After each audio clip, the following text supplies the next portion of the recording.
So, my first question to you, and I want you to respond with a show of hands, is how many of you find yourselves feeling in any way, shape, or form uncomfortable when you pass somebody who is homeless, whether it's on the street or when you go for a walk or something? How many of you, by a show of hands, find yourself uncomfortable when you encounter a homeless person? I'm seeing almost all the hands be raised, right? So when we encounter discomfort in anything that we are doing in life, whether it's homeless people or otherwise, a lot of the time we have a tendency to just ignore that discomfort. We have a tendency to go, oh, I hate to see homeless people, or I hate the way this stuff makes me feel, this racism conversation or this poverty conversation. But then we move on to the next thing.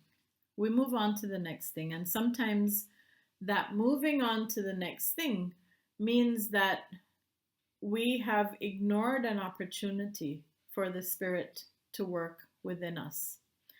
So, discomfort is a thing that can be powerful in a negative way, or it can be powerful in a positive way. And I have a little diagram here that I made. Can you guys read the words on it? Because on my screen, the words are reversed. Are you able to read the words? So it says spoken at the top, unspoken at the bottom, conscious on the one side, and unconscious on the other side, right? So when I was in training to become a pastor, this little chart was one of the things that I really loved that my chaplaincy teacher taught me. And this chart was a tool that we were given to help us to understand how to move things from a place of just being raw and perhaps negatively powerful discomfort to moving things to a place where they could be powerful and still probably uncomfortable, but things that we could speak about in a productive way.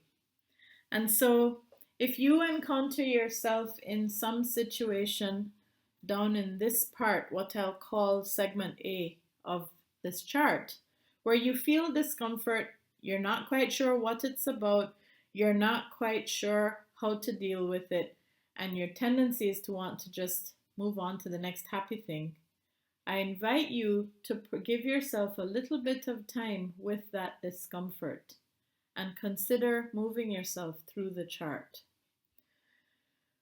The first step to moving from this place where that discomfort has the most power over you up into this place where the Spirit of God will have more power with that discomfort is to think about speaking it.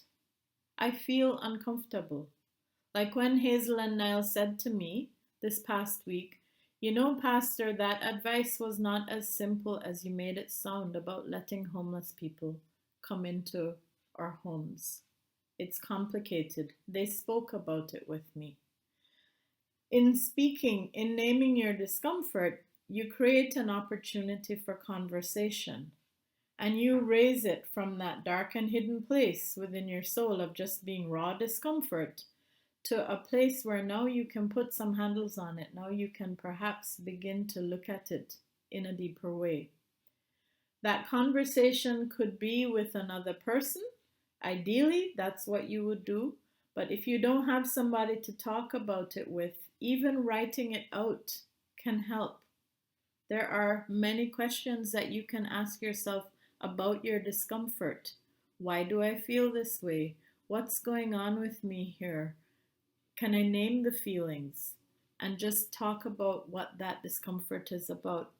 Once you start speaking about it, it moves from here up into this area where now it's spoken, but maybe there is still a lot of unconscious stuff going on for you. You have named it, you have named the elephant in the room. Now you need to kind of look at what is this elephant made up of? When you get up into this area, that's the part where some slightly deeper questions might be helpful for you. And those deeper questions would be questions around um, becoming more conscious of what is at play. Your unconscious things, you want to move the things that are unconscious into the area of where they become conscious things. So, to do this part, the questions or the conversation needs to, having acknowledged your discomfort, begin having some curiosity with it. Rather than criticizing yourself for feeling that way or judging, be compassionate and move the conversation to a place where you have a little bit more power over it. Begin to ask some of the questions. When I see that homeless person there, why are they there? What's going on for them? Why aren't there systems in our community that are helping to take care of these people? Or maybe there are systems that they just aren't accessing. So, what's going on in those systems that's causing them to not access the care that is available?